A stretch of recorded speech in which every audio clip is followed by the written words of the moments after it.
Señor y Padre, damos gracias que Jesús cambió el manto con nosotros como si fuera, Señor, que Él tomó sobre sí nuestro pecado para que nosotros fuéramos partícipes de su justicia al recibir tu perdón, Señor. Damos gracias por nuestro Señor Jesús y en este libro de Colosenses vamos a ver su gloria, vamos a ver su supremacía. Y te pedimos que en esta tarde, Señor, me des habilidad de comunicar las verdades que yo he estudiado de una forma clara, de una forma entendible y que tu Espíritu Santo use tu palabra una vez más para que los que me estén escuchando puedan tener el beneficio de tu obra en sus vidas a través de tu palabra.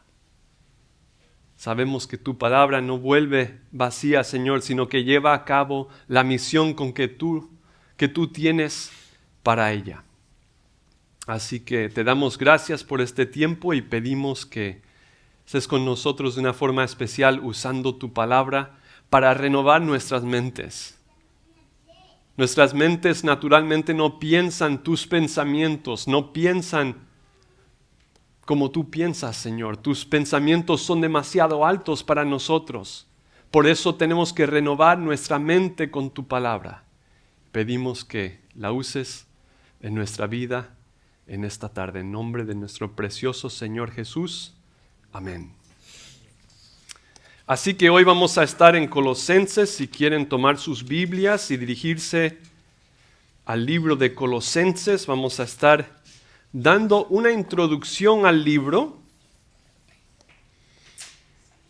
Y como mencioné hace un momento, vamos a ir versículo por versículo a través de este libro, ¿verdad? Claro, cada mensaje va a cubrir varios versículos, va a cubrir un pasaje, pero vamos a ir así consecutivamente a través de todo este libro. Y la razón por la cual lo vamos a hacer así es que la Biblia fue entregada a nosotros en libros, con el libro como unidad. Originalmente no había divisiones de capítulo, no había divisiones de versículos, eso se añadió después. En los siglos del 13º al 16º, o sea, en la Edad Media, se llegan a agregar estas divisiones para poder encontrar pasajes más fácilmente.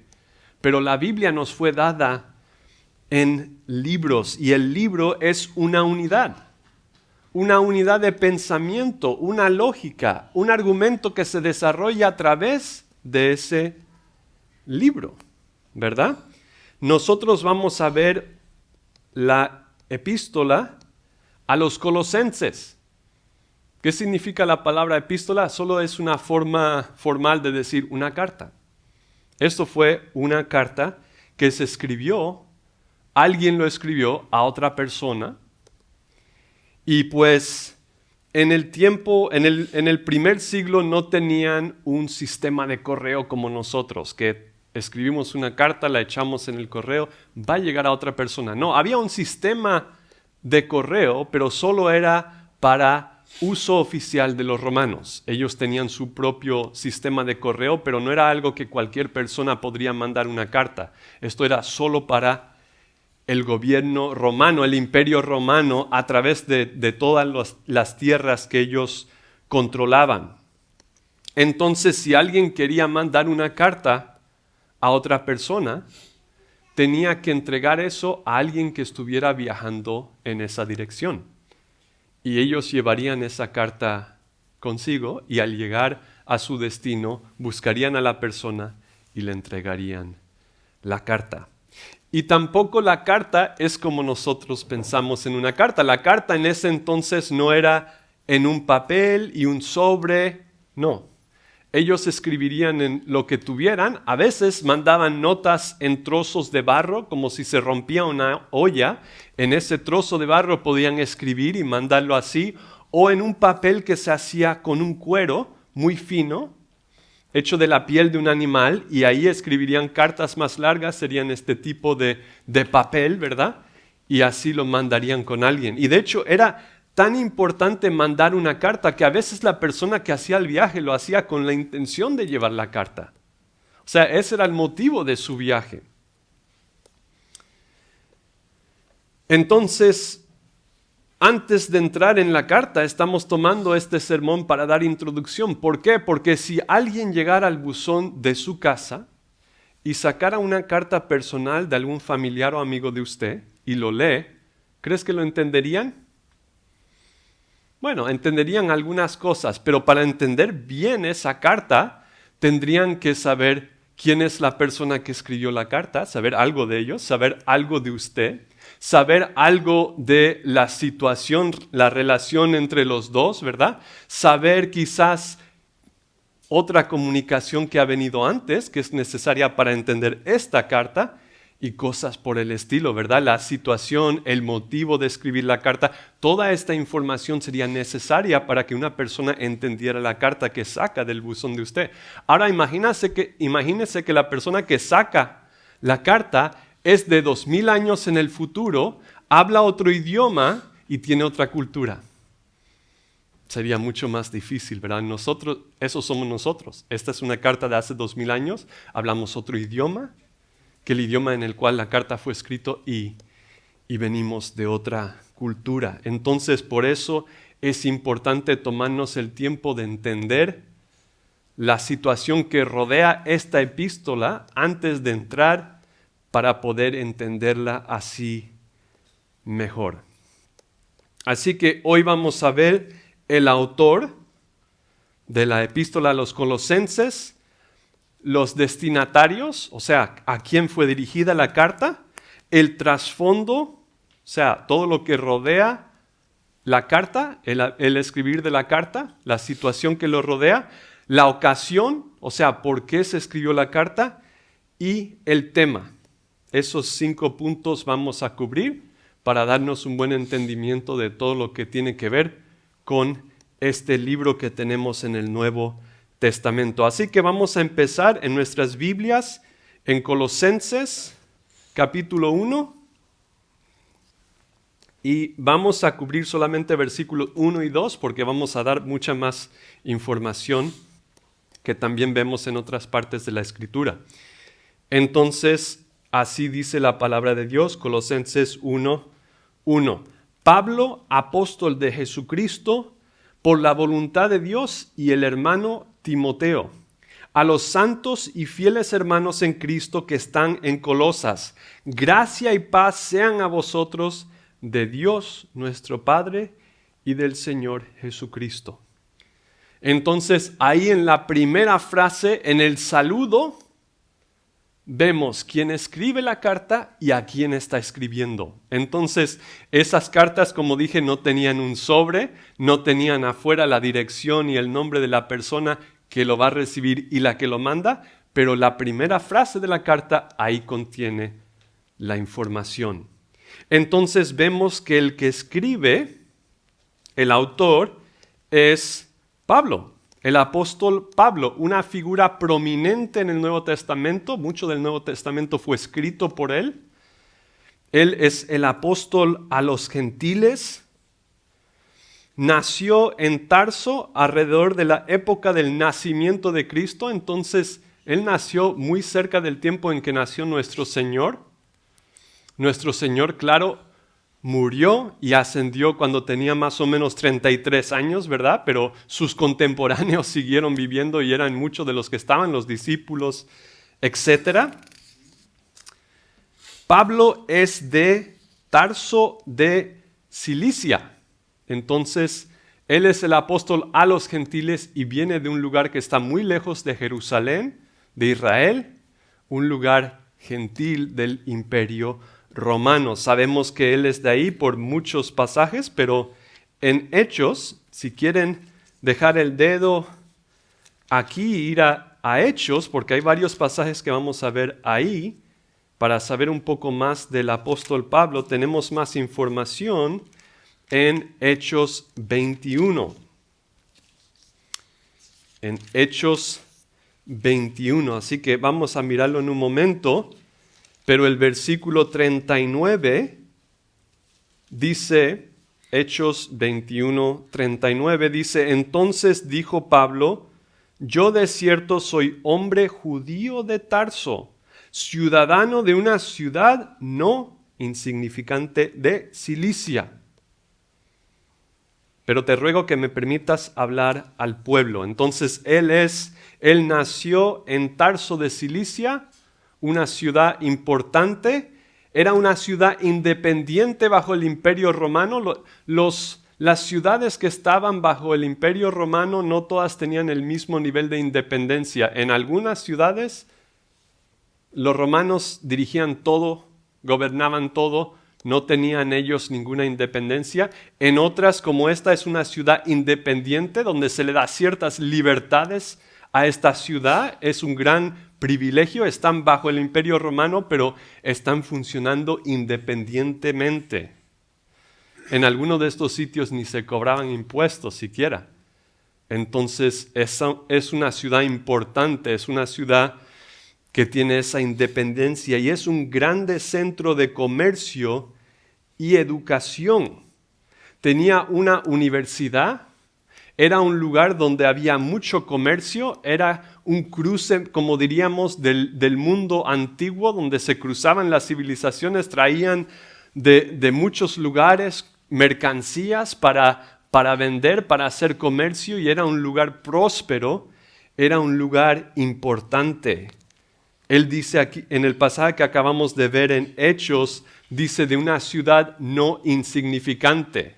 Es una ciudad importante, es una ciudad imponente, de influencia, de prosperidad.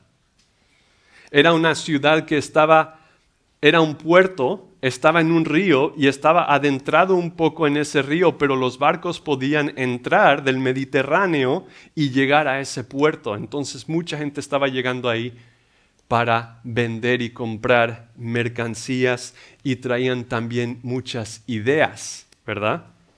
Muchas cosmovisiones. Era un lugar bonito, ¿verdad? Hay ciudades que son más bonitas que otras. Hay ciudades donde la gente va a visitar, a pasear, van de vacaciones.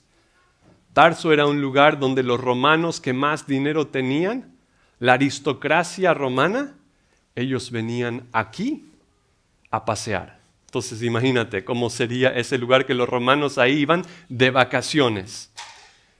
De hecho, no sé si será cierto o no, pero se dice que ahí Marco Antonio y Cleopatra se conocieron. Entonces era un lugar importante y Pablo, creciendo en ese lugar, habiendo nacido y creciendo ahí, sería expuesto a muchas ideas, muchas filosofías, muchas cosmovisiones. Era un hombre del mundo, él sabía las ideas que había ahí, no era un hombre de un lugar refundido que nunca había escuchado las ideas, él sabía las filosofías y las cosas que se estaban enseñando por ahí. Y él procede de una familia de influencia y dinero. Y dice, bueno, ¿cómo sabemos eso? Él es un ciudadano. En esas ciudades no a toda la gente que nacía ahí les daban ciudadanía. Ser un ciudadano significa que alguien te dio el honor a ti de ser un ciudadano en esta ciudad, que tu nombre estaba escrito ahí en los récords que tenían de quiénes eran los ciudadanos, y los ciudadanos tomaban ciertas decisiones. Entonces él viene de una familia de influencia y de alguna prosperidad, ¿verdad?, en esta ciudad de Tarso. También era ciudadano romano, que son otras cosas. Una cosa es ser ciudadano de esta ciudad, y a veces siendo ciudadano de una ciudad, naciendo en cierto lugar y siendo ciudadano, te daba la ciudadanía romana, que era muy importante. De hecho, lo vemos ahí en el libro de Hechos, capítulo 22, versículo 25 al 29. Pero cuando habían agarrado a Pablo, había un bullicio, había un problema ahí en el templo y habían agarrado a Pablo, ¿verdad? Había gente que quería hacerle daño y se había armado este bullicio. Y dice el 25, pero cuando le ataron con correas, Pablo dijo al centurión que estaba presente, ¿os es lícito azotar a un ciudadano romano sin haber sido condenado? Cuando el centurión oyó esto, fue y dio aviso al tribuno diciendo, ¿qué vas a hacer? Porque este hombre es ciudadano romano. Vino el tribuno y le dijo, dime, ¿eres tú ciudadano romano? Y él dijo, sí. Respondió el tribuno, yo con una gran suma adquirí esta ciudadanía. Entonces Pablo dijo, pero yo lo soy de nacimiento. Así que luego se apartaron de él los que iban a dar tormento, y aun el tribuno, al saber que era ciudadano romano, también tuvo temor por haberle atado. Entonces, él es el apóstol a los gentiles y tiene credenciales, es ciudadano de una ciudad importante, es ciudadano de Roma. No pueden apresarle y darle castigo sin darle un juicio correcto, que es lo que estaba pasando aquí, y hasta el tribuno tenía temor. Este es un ciudadano romano y nosotros asumimos que no lo era y le hicimos esto y quizás estamos en problemas. Los ciudadanos romanos no eran crucificados. Eso nunca se le podía hacer a un ciudadano romano. Entonces había beneficios. Él tiene credenciales, pero no solo eso. Bueno, y lo último es que él sabía griego. Entonces él sabía el idioma del comercio, ¿verdad? En ese tiempo el latín lo usaban los romanos para cosas del gobierno. Por eso en la cruz hay una inscripción en latín, en griego y en arameo, para que todo el mundo que estuviera ahí pudiera leer eso. Pablo sabía griego. Lo vemos ahí en Hechos 21, versículo 37. Dice, cuando comenzaron a meter a Pablo en la fortaleza, dijo al tribuno, ¿se me permite decirte algo? Y él dijo, ¿sabes griego?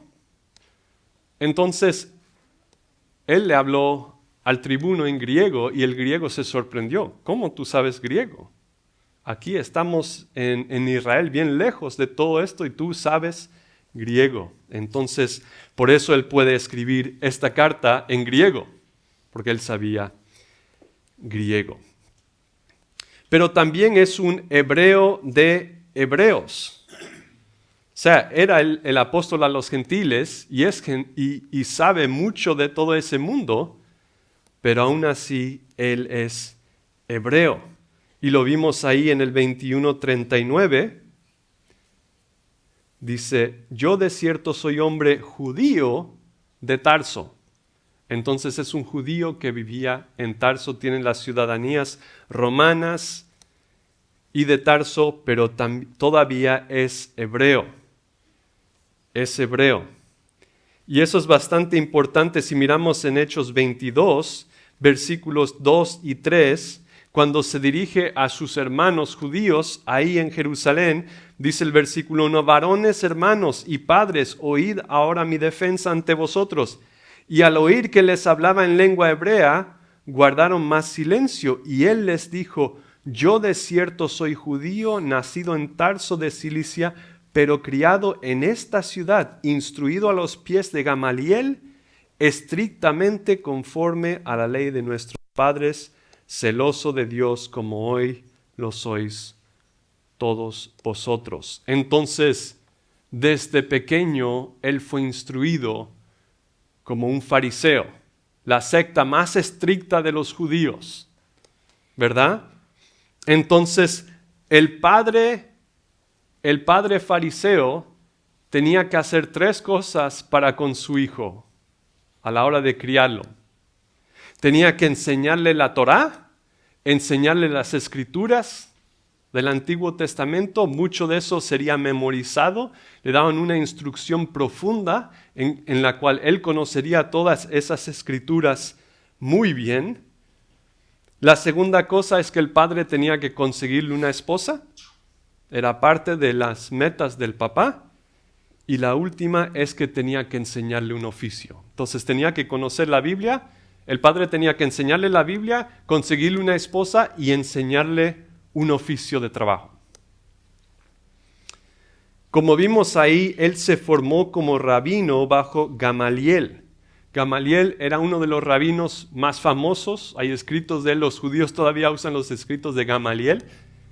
Y él era uno de los mejores rabinos de esa época. Entonces Pablo les está diciendo, mira, yo nací judío, fariseo, en la ciudad de Tarso, que estaba muy lejos de ahí, pero probablemente a unos 13 años él fue traído a Jerusalén para continuar sus estudios bajo Gamaliel. Entonces él era discípulo de un rabino importante. Él sabía de lo que estaba hablando en cuanto al judaísmo.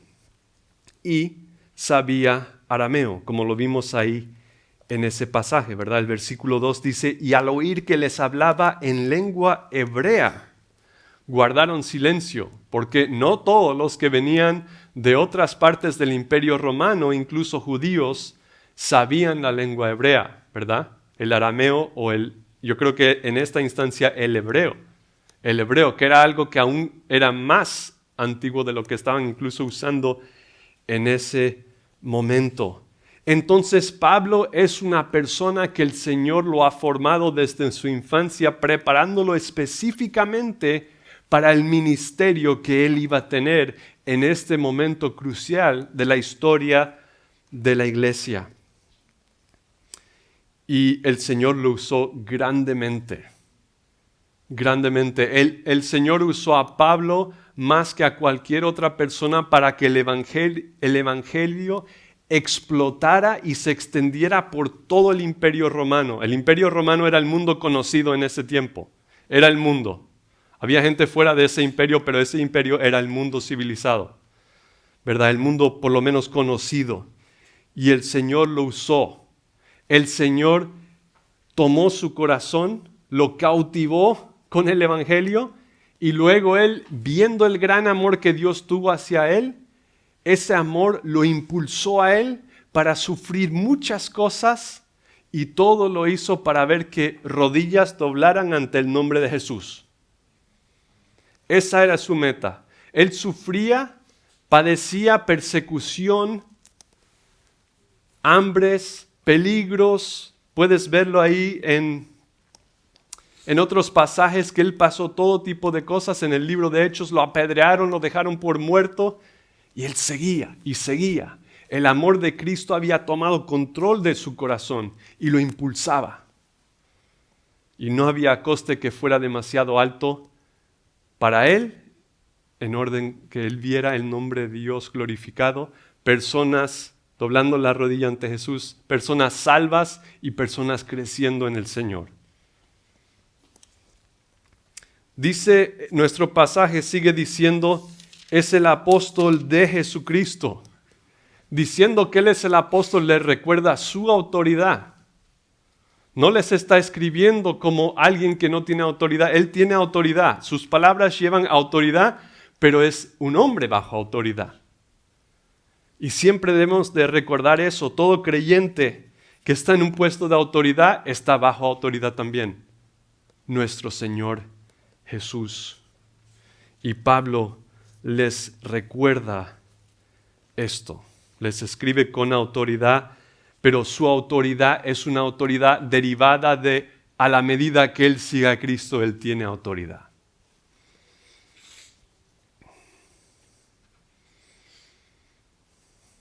Dice, por la voluntad de Dios. Él es apóstol por la voluntad de Dios. Él no dijo, ¿sabes qué? Yo quiero ser apóstol. Aquí estoy. Jesús dijo, tú vas a ser apóstol.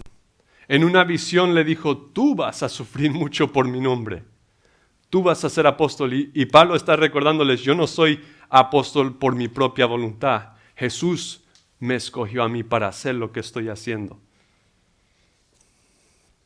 Y Timoteo, nuestro hermano, era típico cuando al escribir una carta de mencionar los otros que estaban con uno, los compañeros de viaje, los compañeros de uno. No significa que Timoteo también escribió parte de esta, que fueron como coautores, no. Significa que él estaba ahí con él y está mandando la carta y dice, Timoteo también está aquí conmigo mientras yo escribo la carta. Quizás fue su amanuense. Un amanuense era una persona que es posible que Pablo le estaba dictando la carta y Timoteo solo lo escribía. Entonces, es posible que él estuviera haciendo eso para ayudarle, pero no sabemos. Lo que sí sabemos es que estaba ahí con él. Así que Pablo era el remitente, pero el versículo 2 ahora nos dirige a los destinatarios. Los destinatarios. El versículo 2 dice: a los santos y fieles hermanos en Cristo que están en Colosas. Entonces, viene de Pablo a la iglesia que está en Colosas, a los santos, ¿verdad? Nosotros sabemos que la forma en que la Biblia usa santos no es de una persona súper espiritual, sino una persona que es creyente en el Señor Jesús, que ha sido justificado, que ha sido apartado del pecado y apartado para servir al Señor Jesucristo. Eso es cierto de todo creyente y claro, esas dos cosas son algo que también progresivamente estamos creciendo, en apartarnos del pecado y en servir más fielmente a nuestro Señor. Entonces, eso es lo que está diciendo. Primero dice a los santos, que serían todos los cristianos, pero ahora va a enfocarlo un poco más. Dice, y fieles hermanos en Cristo. Ya está hablando de Cristo porque va a ser el tema principal de esta carta, entonces ya está poniendo esa semilla en nuestra mente, que están en Colosas. Entonces está escribiendo especialmente a los cristianos en Colosas, que serían una sola iglesia ahí en esta ciudad de Colosas. Colosas es una ciudad en Asia Menor, en la actual Turquía. Era una ciudad que estaba ahí, ya no hay una ciudad ahí, por lo que yo entiendo. Y era una ciudad que tuvo un tiempo de prosperidad porque había cierto comercio que atravesaba por ahí, pero en el momento que escribe Pablo ya no es una ciudad tan importante, ya ha perdido un poco de importancia, es más pequeña. Y está entre Laodicea y Hierápolis, y está a unas 100 millas de Éfeso. Entonces es una iglesia, es un pueblo que estaba por allá, es una ciudad gentil, era una ciudad gentil con una población judía de bastante importancia. Entonces estos son los datos que es importante para nosotros saber de esta ciudad. Así que esos son los que están recibiendo esta carta. ¿Cuál es el trasfondo? O sea, ¿cuáles son las circunstancias que rodean el autor y los destinatarios? Bueno, el trasfondo de Pablo y Colosas, Pablo nunca había estado ahí. A veces escribía cartas a lugares donde él había estado, ¿verdad? Pero él nunca ha estado ahí y lo podemos ver porque otra vez estamos en Colosenses. En el versículo 4 de este primer capítulo dice, habiendo oído de vuestra fe en Cristo Jesús y del amor que tenéis a todos los santos. No es algo que él vio, sino es algo que él oyó de segunda mano. En el capítulo 2, versículo 1 dice, porque quiero que sepáis cuán gran lucha sostengo por vosotros y por los que están en la Odisea y por todos los que nunca han visto mi rostro. Entonces eso nos indica que ellos no habían visto su rostro, nunca le habían visto en persona. Él nunca había estado aquí en esta ciudad o con esta iglesia. Pero sí parece que él conoce a creyentes de la zona. En el capítulo 4, versículo 15, dice, saludad a los hermanos que están en la Odisea, que es un pueblo cercano, y a Ninfas y a la iglesia que está en su casa. Esa segunda parte parece indicar a alguien que está ahí en Colosas. Entonces parece que él conoce a alguna gente de la iglesia. Pero ¿de dónde surge esta iglesia? Si Pablo nunca llegó ahí a plantar la iglesia, como tantas otras, ¿de dónde surge esta iglesia? Bueno, lo más probable es que mientras Pablo estaba en Éfeso está a 100 kilómetros, ¿verdad? No es tan lejos, pero sabemos que Pablo estuvo ahí un tiempo, porque otra vez en Hechos 19,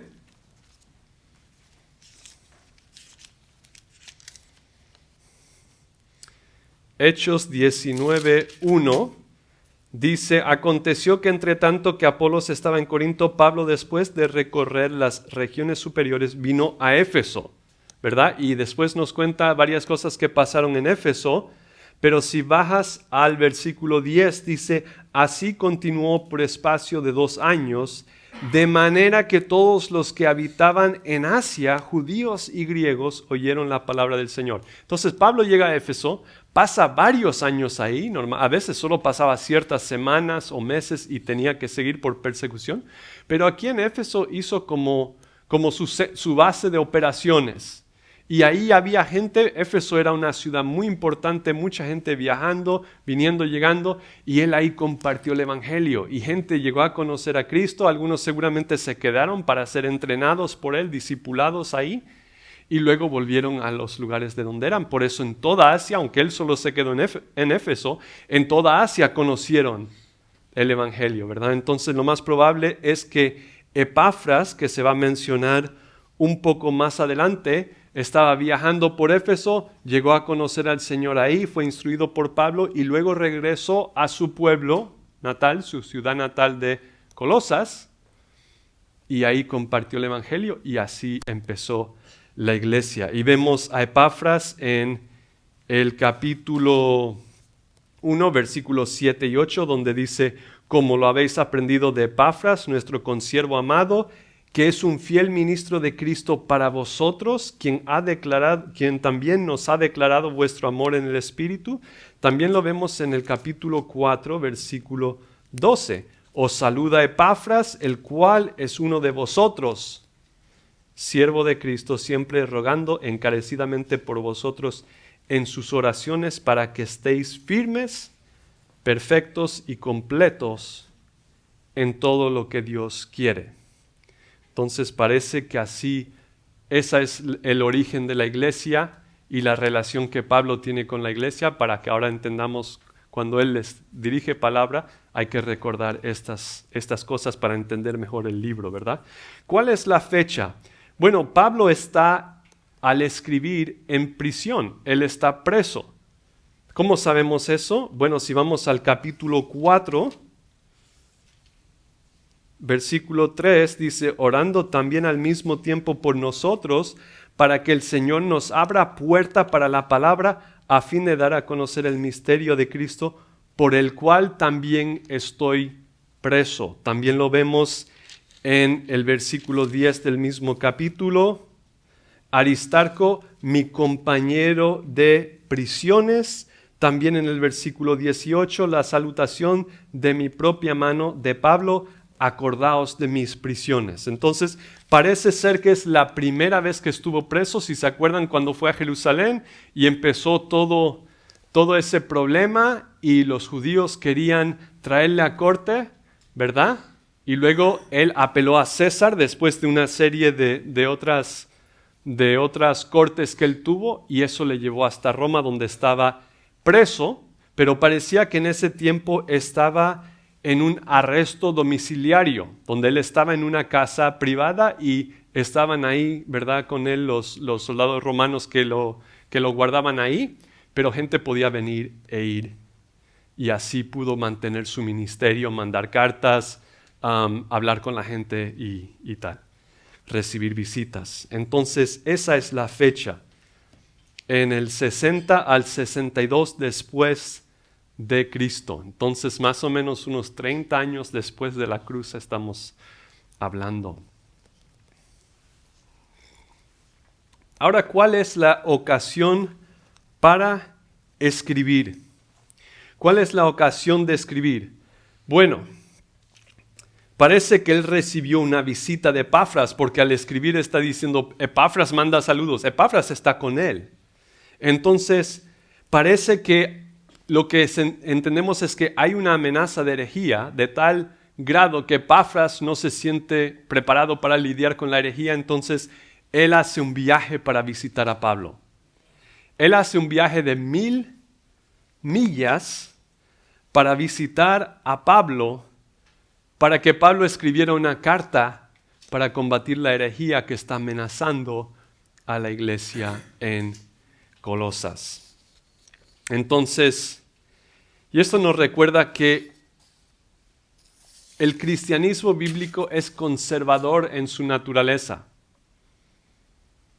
¿Qué quiero decir con eso? Nosotros tenemos que mantener la pureza de lo que se nos ha entregado.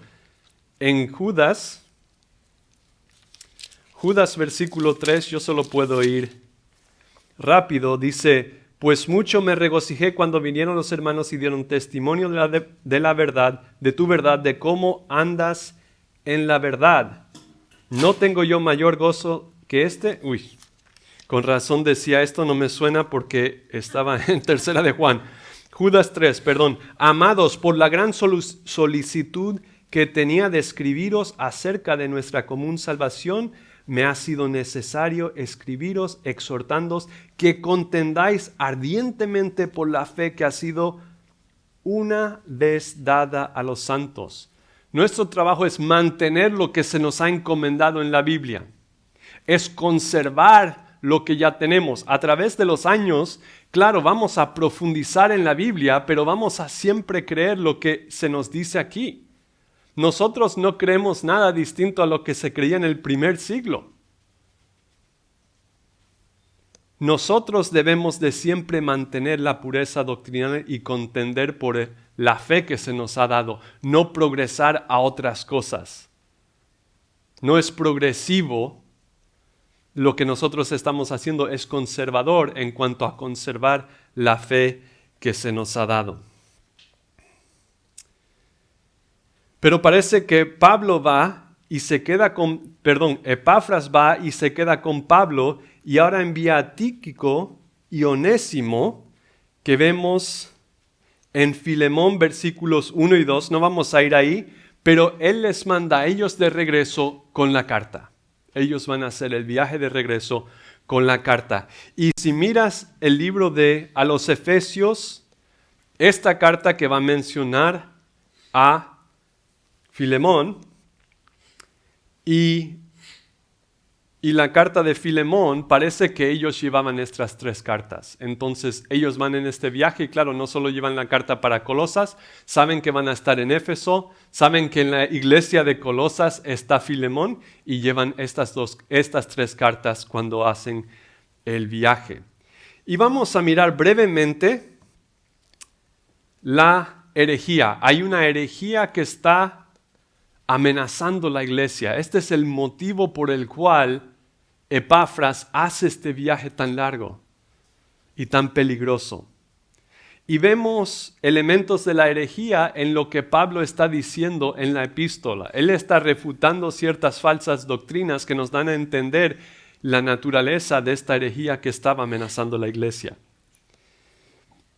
Y no vamos a pasar mucho tiempo en la herejía porque es mejor pasar tiempo en la verdad, pero era una herejía que tenía elementos paganos y elementos judíos. Lo primero, los elementos paganos, vemos la negación de la deidad de Cristo. Pablo va a pasar tiempo enfocándose en este libro de Colosenses en defender la deidad de Cristo, entonces era algo que se estaba amenazando en esa herejía. También filosofía mundana. En el capítulo 2, versículo 8, dice: mirad que nadie os engañe por medio de filosofías y huecas sutilezas. Entonces está diciendo, hay un elemento filosófico, o sea, sabiduría humana, sabiduría que no usa los medios de Dios ni tiene las metas de Dios, que es parte de esta herejía.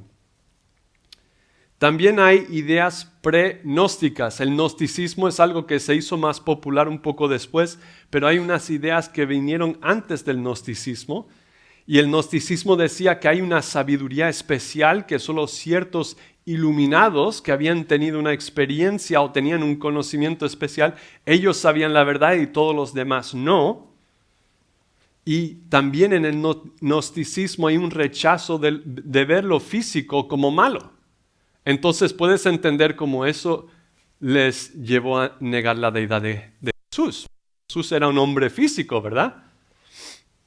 Entonces, eso era parte de esta herejía. También había elementos judíos.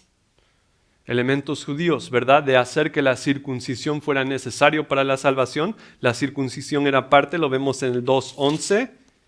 2:11 dice, en él también fuisteis circuncidados con circuncisión no hecha a mano, al echar de vosotros el cuerpo pecaminoso carnal en la circuncisión de Cristo. También en el 3:11 dice, donde no hay griego, ni judío, circuncisión, ni incircuncisión, bárbaro, ni escita. Está diciendo, no hay estas divisiones, esto no es necesario para la salvación. También había un elemento de tradición en el capítulo 2, versículo 8, ya leímos la primera parte, pero la segunda parte dice, según las tradiciones de los hombres, conforme a los rudimentos del mundo y no según Cristo.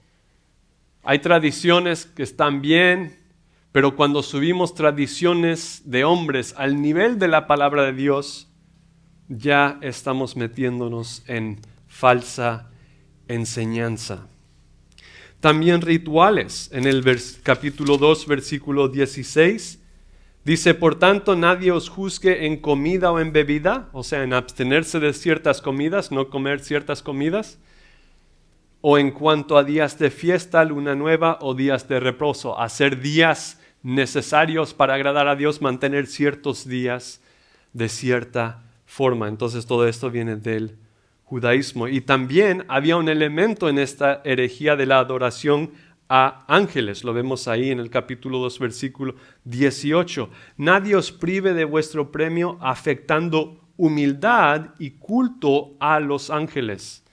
En el judaísmo había sectas que adoraban a los ángeles. Entonces eso es algo que parece que también se está infiltrando. Recuerden que esta ciudad tenía muchos gentiles, pero también tenía judíos ahí. Y estas falsas enseñanzas están amenazando a la iglesia. Y aunque Pablo corrige la herejía, su tono es alentador y positivo.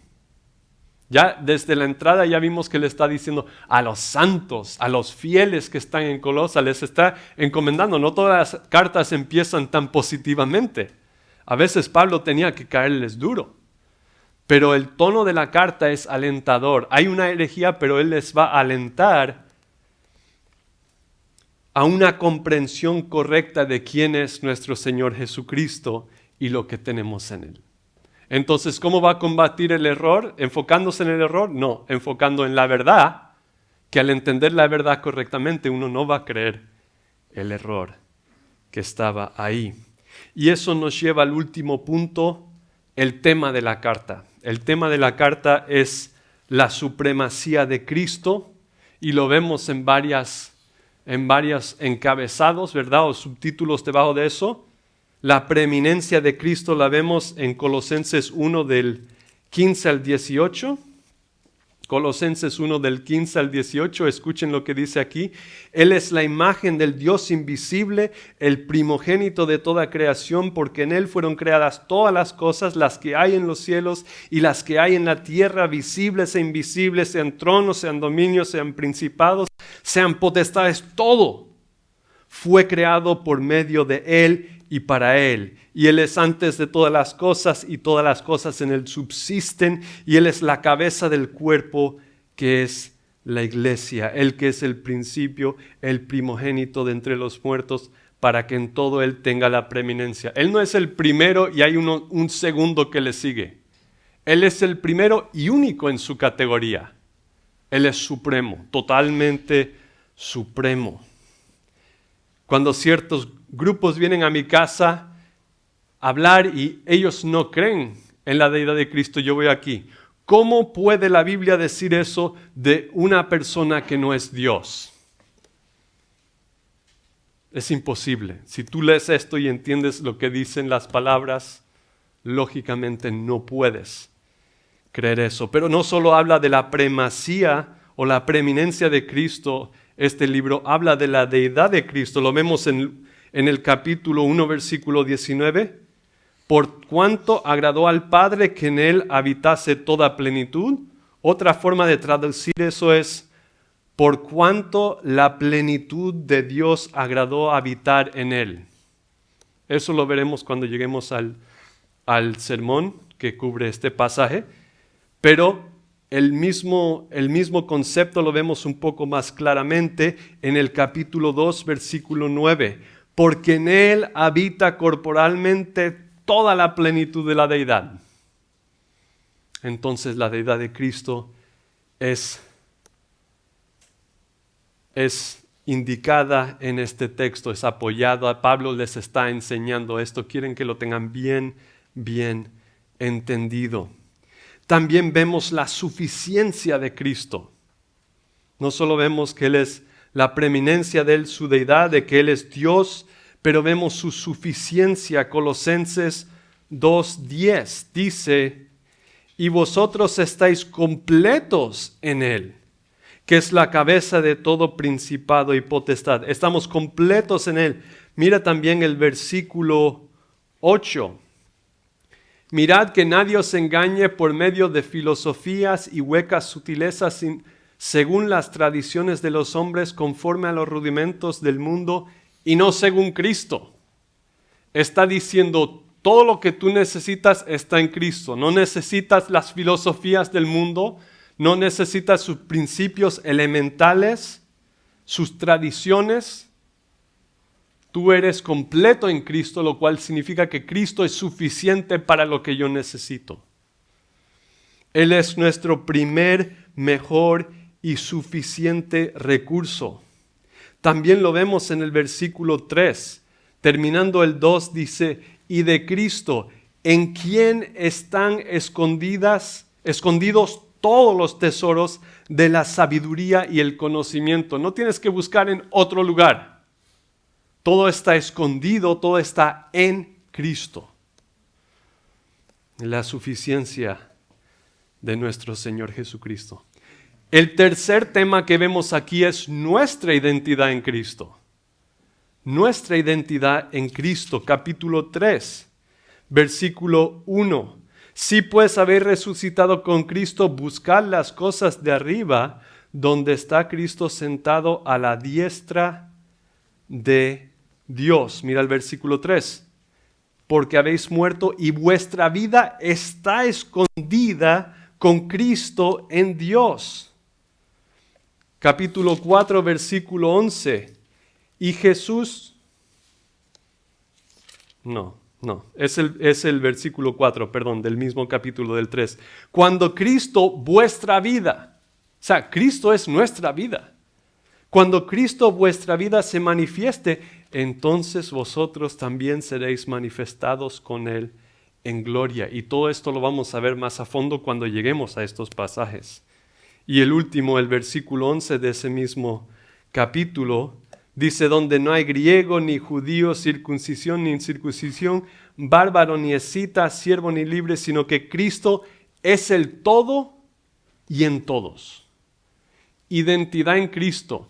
Tu identidad, más importante que si eres hombre, mujer, si eres ciudadano americano o vienes de alta clase o clase trabajadora, lo más importante de ti es: ¿estás en Cristo o no? Eso es lo único que Dios ve. Cuando Él mira, Él ve, ¿estás en Cristo o no estás? Y nosotros tenemos que tener esa identidad, porque tu identidad, como tú te ves a ti mismo, eso es tu identidad, como tú te consideras, como tú te ves, determina cómo tú respondes a la vida. Determina cómo te portas, cómo te relacionas con todo lo que está a tu alrededor, cómo reaccionas ante la dificultad, ante la prueba. Tu identidad es lo que determina eso, y tu identidad debe de estar arraigada profundamente en quien Dios dice que eres, en Cristo. También otro tema es cómo vivir vidas sumisas al señorío de Cristo, y eso lo vamos a ver en capítulo 3, que es un capítulo excelente. Es como una planilla de santificación condensado en un solo capítulo. Te va a hablar de quién eres en Cristo, tu relación con Cristo, tu relación con el pecado, tu relación con otras personas dentro de tu familia, en el trabajo. Todo eso está en el capítulo 3. y cómo vivir en todos esos ámbitos bajo el señorío de Cristo. Así que en conclusión, espero sumergirme en este libro en los próximos quizás 2 años, porque solo sería una vez al mes que yo voy a predicar. El pastor Daniel va a predicar la otra vez al mes, como dijimos. Y yo tengo el deseo y mi oración es que tengamos ojos para ver la gloria de Jesús en este libro. La belleza de nuestro precioso Señor Jesús, porque es lo que tenemos que entender para vivir vidas que a Él le agradan. Al ver su gloria, al ver que Él es digno de nuestra adoración, eso va a impulsarnos a vivir de una vida que levante el nombre de Cristo, que dé gloria a su nombre. Así que solo terminar con este versículo de Colosenses, el versículo 1, capítulo 1, versículo 28. A Él proclamamos, amonestando a todo hombre y enseñando a todo hombre con toda sabiduría, a fin de presentar perfecto en Cristo a todos los hombres. Ese es nuestro deseo para ustedes y para nosotros, llegar a ser completos, a ser maduros en Cristo para darle gloria a su nombre. Vamos a orar. Señor y Padre, te damos gracias por este libro.